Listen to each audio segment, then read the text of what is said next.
قال رسول الله صلى الله عليه وسلم: ستكون فتنة صماء بكماء عمياء.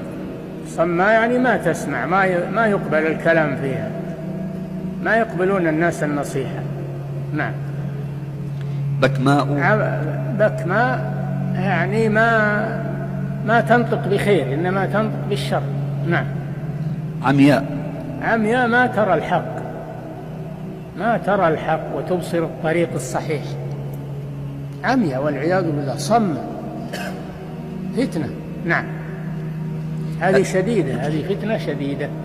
أخبر النبي صلى الله عليه وسلم أنها ستكون، والرسول صلى الله عليه وسلم لا ينطق عن الهوى، فستكون بين المسلمين. الرسول أخبرنا بهذا، ما هو يبي يروعنا، لا، يبي يحذرنا عند حصول هذه الأمور ماذا نعمل. هذا قصد الرسول صلى الله عليه وسلم. نعم.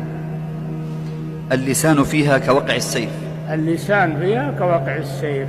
لسان حسي، حرب الناس، يرغب في الجهاد وهو في غير محله، ويحث الناس على الدخول فيها وقتل بعضهم بعضا. ما يقول لهم يا مسلمين كفوا أيديكم، يا مسلمين انتهوا فيما بينكم، أنتم إخوان، أنتم، ما يقول كذا، يقول لا، اقتلوا، قولوا، روحوا. نعم.